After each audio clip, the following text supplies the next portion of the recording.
Attention, shoppers. The new Atari cartridge game is in. Excuse me. Uh-oh. George again.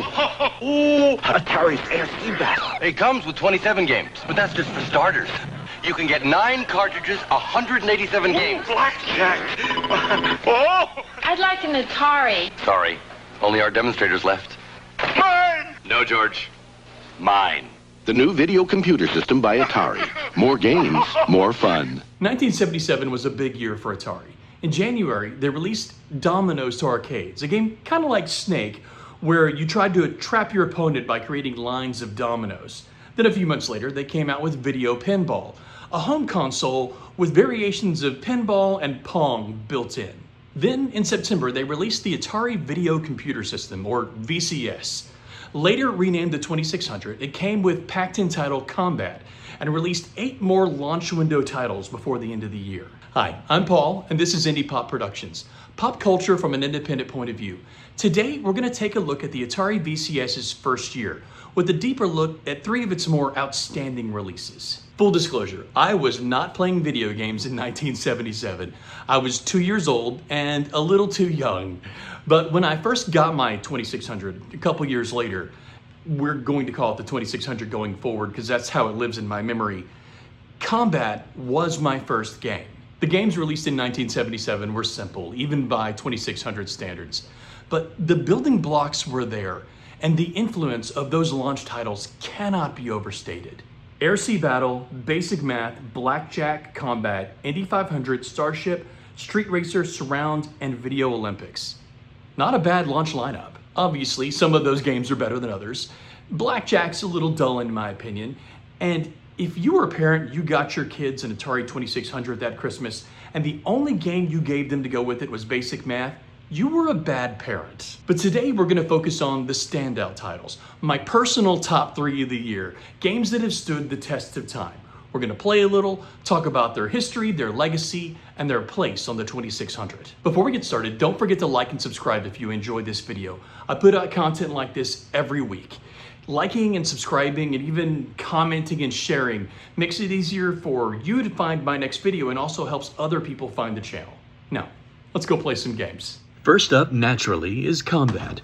Loosely based on the 1974 arcade game Tank, Combat was meant to show what the Atari 2600, don't come at me VCS people, could do. Ron Milner, Steve Mayer, Joe DeCour, and Larry Wagner each had a hand in developing the original 2600 pack-in title. The game ROM fit on a 2 kilobyte cartridge. Unthinkable today, or even just a few years later. As development progressed, the biplanes and jet fighters joined the tanks. Like many early titles, Combat was strictly a 2-player game. The package claims the cartridge contains 27 video games, also common on those early titles. In reality, you have options to dual your player 2 with the previously mentioned tanks, biplanes, or jet fighters. Each subtype contains slight variations on the theme: invisibility, barriers, bouncing bullets, etc. At release, Combat was popular because everyone had it.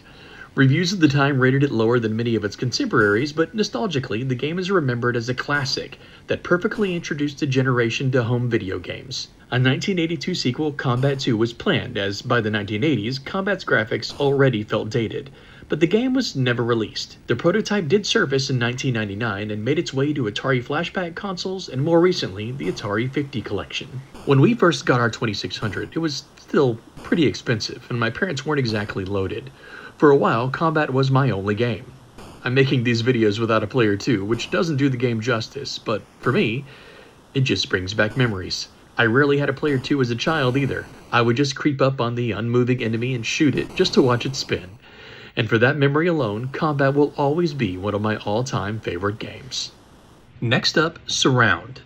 Surround is a Snake type of game, much like Dominoes released by Atari to arcades earlier in the year.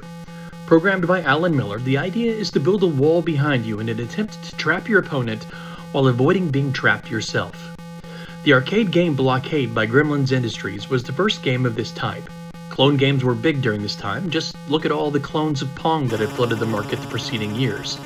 Before Gremlin could translate their hit game to other formats, several other companies, including Atari, beat them to it. Other clones followed: Checkmate for the Bally Astrocade, Blockout for the APF MP1000, and later Snafu for the Intellivision, which I tried out on the Intellivision Sprint in a previous video. And most interesting, without these games, we likely don't get the light cycle scene in Tron.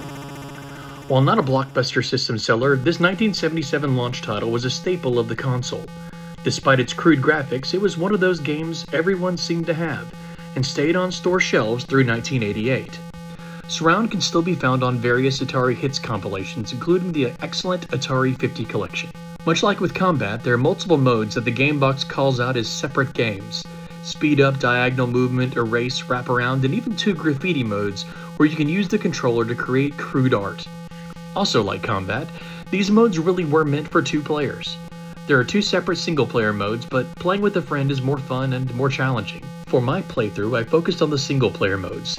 The biggest challenge came not from the computer, but from a tendency for the cursor to move back and crash into its own trailing wall when I pushed up. I also found out the hard way that when in single-player mode, the single player has to use the Player 2 controller port. That's not the only 2600 title designed that way, and I'll never understand why. Simple, but fun. Especially if you have a Player 2. You can't talk about the Atari 2600 launch lineup and leave out Air Sea Battle. Air Sea Battle was designed by Larry Kaplan, who had joined Atari just the year before. With development running parallel to Combat, it's hard not to compare the two. Both games are war games, but where Combat is about shooting your opponent, Air Sea Battle is about out-shooting your opponent. There are multiple game modes, including anti-aircraft games, torpedo games, shooting gallery games, Polaris games, and bomber games.